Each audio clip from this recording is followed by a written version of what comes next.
ఇక డీటెయిల్స్ చూద్దాం. జూనియర్ ఎన్టీఆర్ రాజకీయాల్లోకి రాబోతున్నారా? సొంతంగా పార్టీ పెట్టబోతున్నారా? సోషల్ మీడియాలో విపరీతంగా ప్రచారం జరుగుతోంది. ఆయన ఫ్యాన్స్ మాత్రం అలాంటిదేమీ లేదని క్లారిటీ ఇస్తున్నారు. ఊరువాడ పేరుతో ఓ కార్యక్రమం నిర్వహిస్తున్నట్టు మాత్రమే చెప్పారు. అది కూడా ఈ నెల 18న జరగబోతోంది. రాజకీయాలకు ఈ కార్యక్రమానికి ఎలాంటి సంబంధం లేదని చెప్తున్నారు.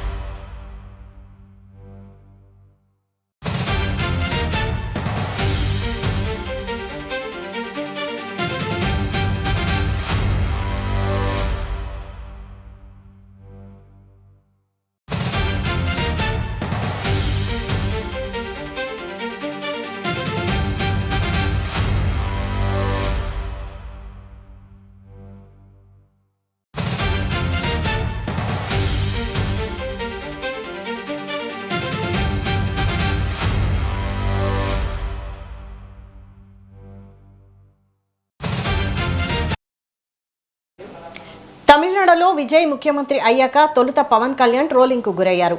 కూటమిలో చేరకుంటే సొంతంగా సీఎం అయ్యేవారంటూ పోస్టులు పెట్టారు. వాటిపై పవన్ స్పందించాల్సి వచ్చింది.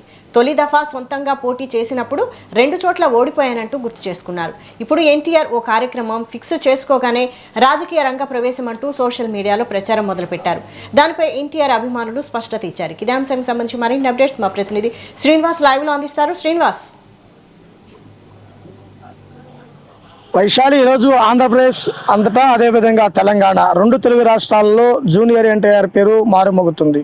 జూనియర్ ఎన్టీఆర్ ఈ నెల 18వ తేదీన ఊరువాడ కార్యక్రమం అంటూ కూడా సమాజ సేవా కార్యక్రమాలు ప్రారంభిస్తున్నారు. దానికి సంబంధించినటువంటి విషయాలు వెల్లడించిన నేపథ్యంలో ట్విట్టర్లోను, వాట్సాప్లోను, ఫేస్బుక్ లోను అన్నిటిలోనూ జూనియర్ ఎన్టీఆర్ రాజకీయ పార్టీ పెడుతున్నారు. రానున్న రోజుల్లో తమిళనాడులో విజయ్ వలే సీఎం అవుతాడు అంటూ కూడా హాట్ కామెంట్స్ చేస్తున్నటువంటి పరిస్థితి. కానీ జూనియర్ ఎన్టీఆర్ అభిమానులు ఈ విషయాన్ని కొట్టిపారవేయడమే కాకుండా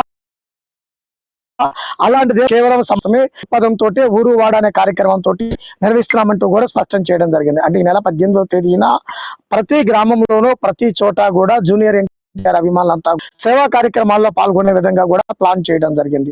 అంటే ప్రతి చోట అభిమాన సంఘాలు ఏర్పడటము, అభిమాన సంఘాల నాయకులు కేకులు కట్ చేయటము, సేవా కార్యక్రమాల్లో పాల్గొనటము, ఇట్లా కార్యక్రమాలకి సిద్ధం కావడం జరిగింది. అంటే ఊరువాడ కార్యక్రమాల పేరుతోటి రాజకీయాల్లోకి వస్తున్నారంటూ ఉన్న ఆరోపణని ఫ్యాన్స్ ఒక పక్కన్నారు, మరోపక్క రాజకీయ విశ్లేషకులంతా కూడా ఎదురు చూస్తున్నటువంటి జూనియర్ ఎన్టీఆర్ రానున్న రోజుల్లో 2029కి ప్లాట్ఫామ్ రెడీ చేసుకుంటున్నాడా, అంటే 2029 ఎన్నికల సమయంలో రాజకీయ పార్టీగా అవతరించబోతున్నాడా అనేది కూడా అనుమానం వ్యక్తమవుతున్నటువంటి పరిస్థితి కూడా ఉండడం జరిగింది. అంటే గతంలో తమిళనాడులో విజయ్ కూడా మొన్న ఎన్నికల కంటే ముందే 15 సంవత్సరాల క్రితం సేమ్ ఇలానే సేవా కార్యక్రమాలు, ఊరువాడ కార్యక్రమాలు, రక్తదాన శిబిరాలు, మంచి చెడ్డ కార్యక్రమాలు నిర్వహించినటువంటి పరిస్థితి. ఇప్పుడు జూనియర్ ఎన్టీఆర్ ఆంధ్ర తెలంగాణ 2 చోట్ల కూడా ఇలా ఊరువాడ కార్యక్రమాలు నిర్వహించి ప్రజలకు రావాలని చూస్తున్న నేపథ్యంలో ఇటువంటి ఏవైతే రూమర్స్ ఉన్నాయో ఆ రూమర్స్ ఉన్నటువంటి పరిస్థితి.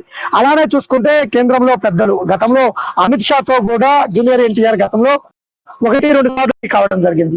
అసలు ఏం జరుగుతుంది ఏంటి ఆంధ్ర తెలంగాణలో, ఎక్కడ జూనియర్ ఎన్టీఆర్ కు ప్రాధాన్యత ఉంటుంది, ఎక్కడ జూనియర్ ఎన్టీఆర్ కీలకంగా మాట్లాడతారు, జూనియర్ ఎన్టీఆర్ వేదికగా బయటకు చెప్తారు ఊరువాడ కార్యక్రమం యొక్క ఉద్దేశం ఏంటి, నిజంగానే రాజకీయాల్లోకి వస్తారా, రాజకీయాల్లోకి రాకపోతే కనుక ఊరువాడ కార్యక్రమాలు దేనికోసం, ఇప్పటికే ఎన్టీఆర్ జయంతి, ఎన్టీఆర్ వర్ధంతి, కొన్ని కార్యక్రమాల సమయంలో సేవా కార్యక్రమాలు, రక్తదాన కార్యక్రమాలు ఇలాంటివి చేస్తూనే ఉంటారు. కానీ ఇప్పుడు చూసినట్లయితే గనక ఈ నెల 18న జూనియర్ ఎన్టీఆర్ ప్రముఖంగా ఆయన అభిమాన సంఘాలతోటి ఊరువాడ కార్యక్రమం అంటూ కూడా రాష్ట్ర వ్యాప్తంగా చర్చ, రాష్ట్రమే కాదు 2 తెలుగు రాష్ట్రాల్లో కూడా జూనియర్ ఎన్టీఆర్ ఒక ట్రెండ్ సెటర్ గా, అంటే ట్విట్టర్ లోను, ఫేస్బుక్ లోను అన్నిటిలో కూడా రాబోయే రోజుల్లో రాజకీయ పార్టీ పెడతారు, రాబోయే రోజుల్లో సీఎం అవుతారంటూ కూడా కామెంట్స్ వస్తున్నటువంటి పరిస్థితి.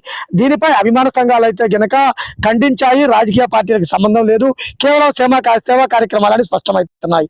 అలా మిగిలిన పార్టీలు కూడా అసలు ఏం జరుగుతుందంటూ కూడా ఎదురు చూస్తున్నటువంటి పరిస్థితి. అలానే జూనియర్ ఎన్టీఆర్ స్వయంగా 18వ తారీఖు ప్రకటిస్తారా, 18కి ముందు ప్రకటిస్తారా, దేనికోసం సేవా కార్యక్రమాలు చేస్తున్నారు, రాబోయే రోజుల్లో నిజంగా రాజకీయాల్లోకి వస్తారా రాదా, లేదా ఫుల్ టైం సినిమాలకే ఫోకస్ చేస్తారా అనేది కూడా